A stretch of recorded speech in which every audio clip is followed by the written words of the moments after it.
अस्सलामुअलैकुम वरहमतुल्लाहि वबरकातुहू। बिस्मिल्लाहिर्रहमानिर्रहीम।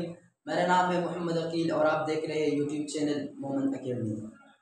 आज के लेक्चर में मैं आपको एक इस तरह चीज़ बताने जा रहा हूँ जो कि ज़्यादातर टेस्टों में आता है और ख़ास तौर पर 9th क्लास के स्टूडेंट के लिए जो कि बोर्ड के पेपर्स में ज़रूर आता है फिजिक्स के पेपर में। वो क्या है? वो है इनर्शिया। कि इनर्शिया कहते हैं किसको, इसका यूनिट क्या है, ज़्यादातर लोग इस पे कंफ्यूज होते हैं। और इसको Newton's first law of motion को लॉ ऑफ इनर्शिया क्यों कहा जाता है, ठीक है।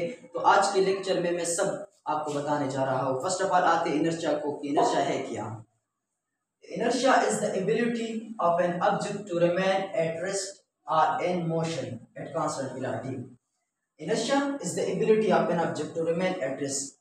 Inertia हमारे साथ ऑब्जेक्ट्स की चीज़ों की वो एबिलिटी है, वो खसूसियत है, वो शिद्दत है जो कि अगर वो रेस्ट फॉर्म में हो, रेस्ट स्टेट में हो तो वो रेस्ट में रहना चाहता है, और अगर वो मोशन में हो, सफ़र में हो, ट्रेवल में हो तो वो मोशन ही में रहना चाहता है, ठीक है। इनर्शिया हमारे साथ वो टेंडेंसी है, वो शिद्दत है एक ऑब्जेक्ट की कि वो अगर स्टैटिक फॉर्म में हो तो वो स्टेट में रहना चाहता है, और अगर वो मोशन फॉर्म में हो तो वो मोशन में रहना चाहता है, ठीक है। फिर इसका हमारे साथ यूनिट क्या है, ऐसा यूनिट इसका क्या है इनर्शिया का, ऐसा unit of inertia is kilogram.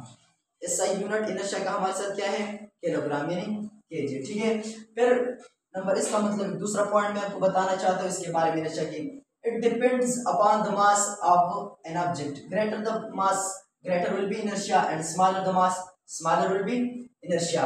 Inertia हमारे साथ उस ऑब्जेक्ट की मास पर डिपेंड करता है। अगर उस ऑब्जेक्ट का मास ज्यादा हो तो उसका इनर्शिया भी ज्यादा होगा, अगर मास कम हो तो इनर्शिया भी कम होगा, क्योंकि मास और इनर्शिया का जो रिलेशन है वो डायरेक्टली रिलेशन है, ठीक है। अगर एक ज्यादा होता है तो दूसरा भी ज्यादा, अगर एक कम है तो दूसरा भी ज्यादा कम होगा, ठीक है। फॉर एग्जांपल एक हमारे साथ एक ट्रक है और दूसरा कार है, ठीक है। तो ट्रक हमारे साथ मास ज्यादा है तो उसका क्या ज्यादा होगा, उसका एनर्शिया ज्यादा होगा, उसको रोकने के लिए फोर्स ज्यादा लगाना होगा। और अगर एक कार है उसका मास कम है तो उसको रोकने के लिए कम फोर्स लगेगा, ठीक है।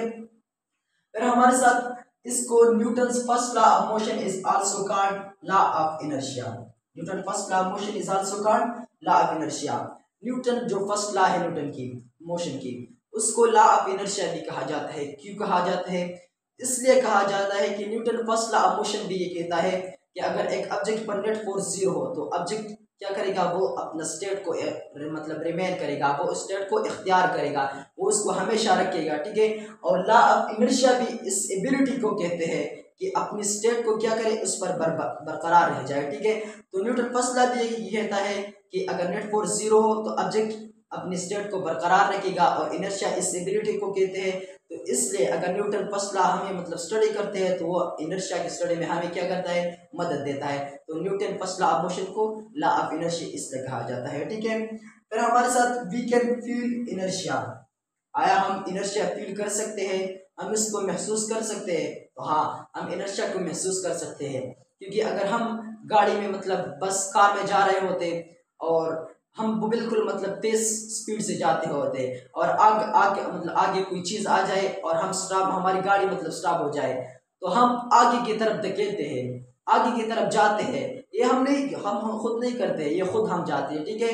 क्योंकि हम गाड़ी के साथ पहले से क्या होते हैं, स्पीड में होते हैं, पहले से मोशन में होते हैं। लेकिन जब गाड़ी रुक जाते हैं तो हमारी बॉडी क्या करते हैं, वो एक एबिलिटी है इसकी ना इनर्शिया, वो हमारी बॉडी अपनी मोशन को बरकरार रखनी चाहते हैं, ठीक है। इसलिए हम आगे की तरफ धकेलते हैं, आगे की तरफ जाते हैं। इस तरह अगर हम गाड़ी में या एक बाइक पर मतलब बैठे होते हैं और वो क्या होता है, वो स्टॉप है, वो अचानक क्या हो जाता है, आगे मतलब रवाना हो जाते हैं, वो स्टार्ट हो जाता है, तो हम पीछे की तरफ क्या होते हैं, धकेलते हैं, हम पीछे की तरफ रहते हैं। ये क्या वजह होता है, ये इनर्शिया की वजह से, क्योंकि हम पहले स्टॉप होते हैं, स्टैटिक फॉर्म में होते हैं, और बाइक भी। लेकिन बाइक क्या होता है, वो मोशन में आता है तो वो आगे जाते हैं, हम अपनी जगह पर हम चाहते हैं कि रह जाए इनर्शिया की वजह से।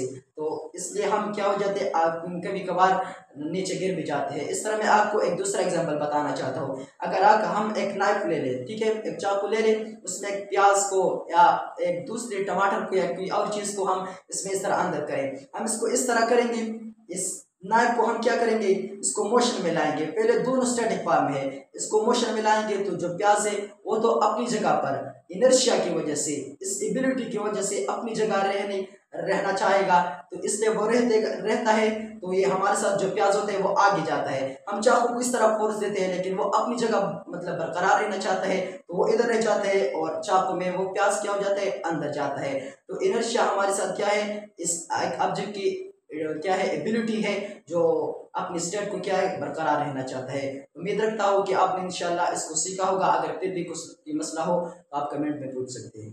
अस्सलाम।